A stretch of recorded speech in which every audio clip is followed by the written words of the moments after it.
నమస్కారం మిత్రులారా, మీరంతా క్షేమంగా ఉన్నారని ఆశిస్తున్నాను. ఈరోజు మనం కళ్యాణి మరియు విమలని కలుస్తాము. కళ్యాణి మరియు విమల ఎవరు అని ఆశ్చర్యపోతున్నారా? కళ్యాణి వయసు 30 ఏళ్ళు, చదువుకున్న తెలివైన మహిళ. అదే సమయంలో విమల 35 సంవత్సరాల గృహిణి, తక్కువ చదువుకున్న మరియు ఆర్థిక అజ్ఞాని. విమల ఇబ్బందుల్లో పడింది. ఆమె పొరుగువారు ఆర్థిక అక్షరాస్యతపై మంచి అవగాహన ఉన్న కళ్యాణి నుండి సహాయం కోరుతుంది. ఆర్థిక అక్షరాస్యత అంటే ఏమిటి? ఆర్థిక అక్షరాస్యత అంటే డబ్బు వినియోగాన్ని సరిగ్గా అర్థం చేసుకోగల సామర్థ్యం. ఇది ఆర్థిక మోసం మరియు పేదరిక చట్రం నుండి మిమ్మల్ని రక్షించడమే కాకుండా ఆర్థికంగా సురక్షితమైన భవిష్యత్తు కోసం ప్రణాళిక చేయడం ద్వారా మీకు ద్వంద్వ ప్రయోజనాన్ని అందిస్తుంది. ఈ సెషన్లో కళ్యాణి పేదరిక చక్రం గురించి విమలకు వివరిస్తుంది మరియు డబ్బు యొక్క సరైన నిర్వహణ గురించి కూడా చెబుతుంది.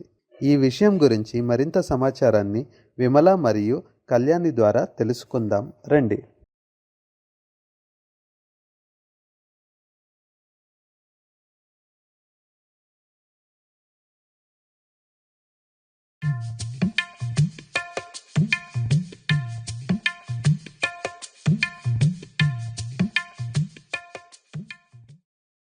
నమస్తే కళ్యాణి అక్క, నేను అత్యవసర పరిస్థితిలో ఉన్నాను.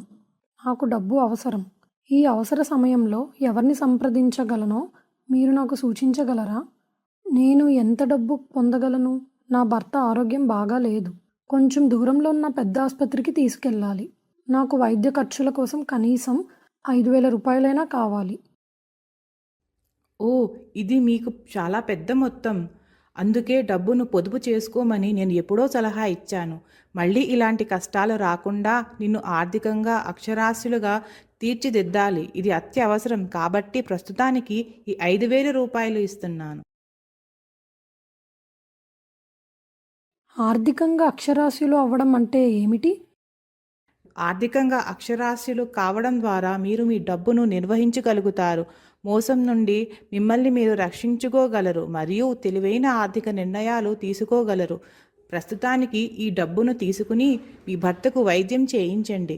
మీ భర్త కోలుకున్నాక ఈ ముఖ్యమైన విషయం గురించి మరిన్ని విషయాలు చెబుతాను. చాలా ధన్యవాదాలు కళ్యాణి అక్క, త్వరలో కలుస్తాను.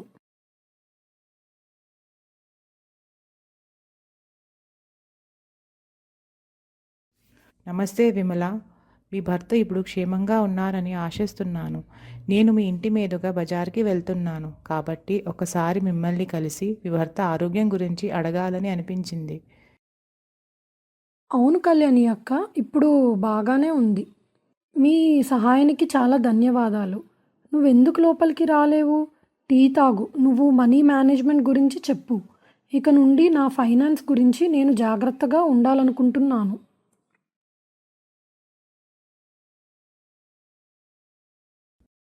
అలాగే, కాబట్టి ముందుగా నేను మీకు పేదరిక చక్రం గురించి చెబుతాను. మీరు ఈ విధంగా బాగా అర్థం చేసుకోగలరు. బాగా పేద కుటుంబం ఉందనుకోండి, వారికి తినడానికి చాలా తక్కువ మరియు వారికి ఆరోగ్య సదుపాయాలు లేవు. ఫలితంగా పిల్లలు పోషకాహార లోపంతో అనారోగ్యానికి గురవుతారు మరియు వారికి చాలా ఆరోగ్య సమస్యలు కూడా ఉన్నాయి. అందుకే పక్క ఊరిలో బడి ఉన్నా బడికి వెళ్ళలేకపోతున్నారు. వారు విద్య మరియు నైపుణ్యాలు లేకుండా పెరుగుతారు మరియు దీని కారణంగా వారు ఎటువంటి ఆర్థిక కార్యకలాపాలు చేయలేరు. పని చేయలేకపోవడం వల్ల వారికి సరైన ఆదాయ వనరులు ఉండవు. ఆదాయం తగ్గుతోంది. ఆదాయం లేకపోవడం వల్ల వారిలో ఆత్మగౌరవం, ఆత్మవిశ్వాసం తగ్గిపోయి ఈ నిరక్షరాస్యత, ఆర్థిక బలహీనత కారణంగా కుటుంబం అంతా నిరుపేదలుగానే మిగిలిపోతారు.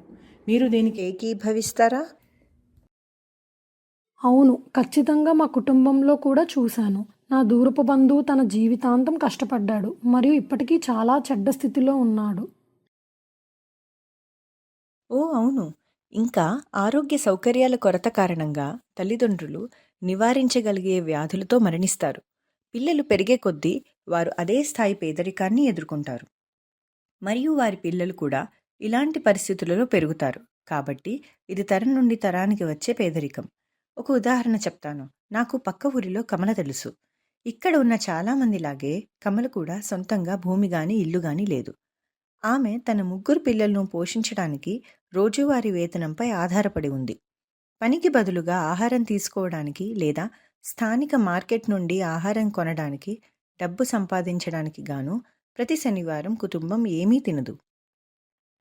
కమల తన ఇంటి యజమాని వద్ద అద్దెకు బదులుగా ఉచితంగా పనిచేస్తుంది. పొరపాట్లకు ఆస్కారం లేదు, పొదుపు చేసే అవకాశమూ లేదు, బీమా లేదు, పురోగతికి అవకాశం లేదు. కేవలం మనుగడ కోసమే ప్రయత్నిస్తున్నారు. అవును, ఇది నాకు అర్థమైంది.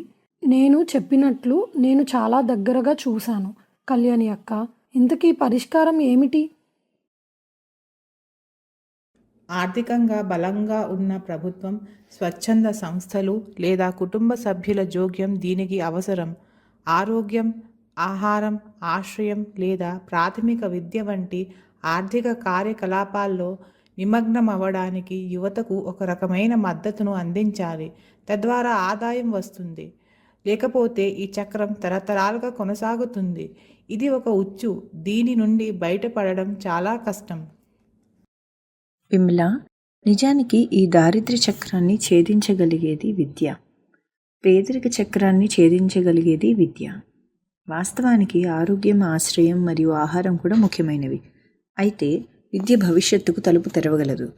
అదే విద్య లేకపోతే అదే తలుపు మూసివేయబడుతుంది.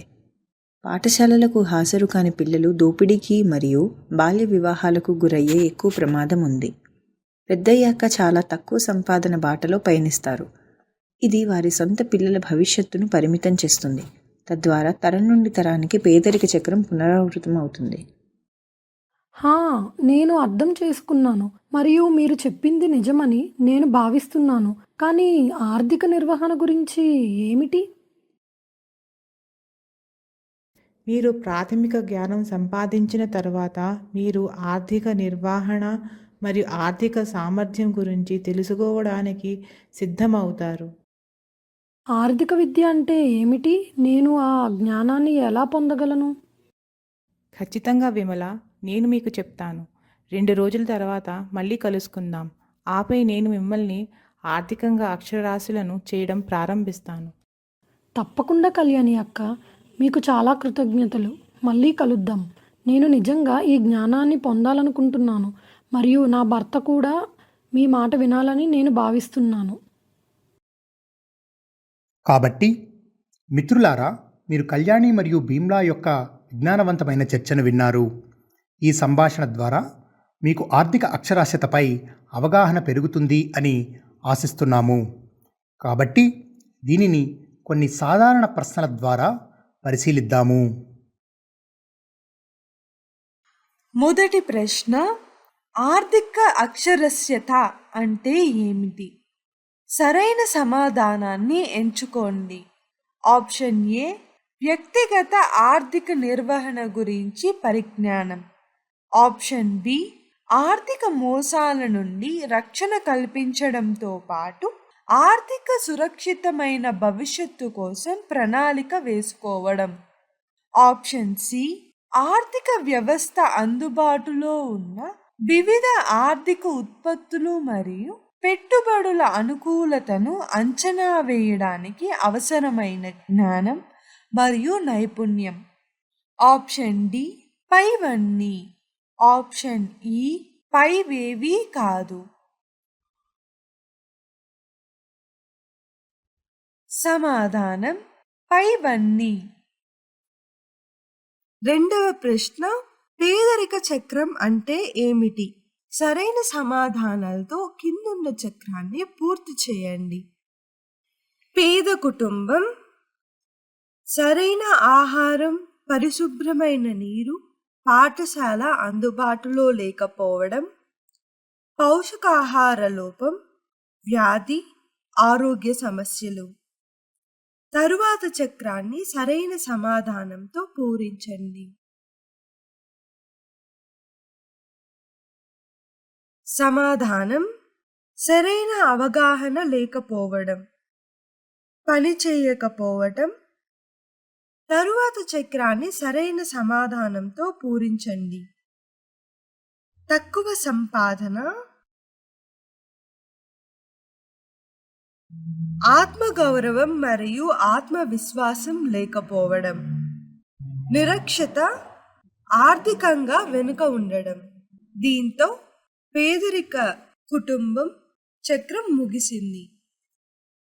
మూడవ ప్రశ్న, పేదరిక చక్రాన్ని విచ్ఛిన్నం చేయడానికి అత్యంత ముఖ్యమైనది.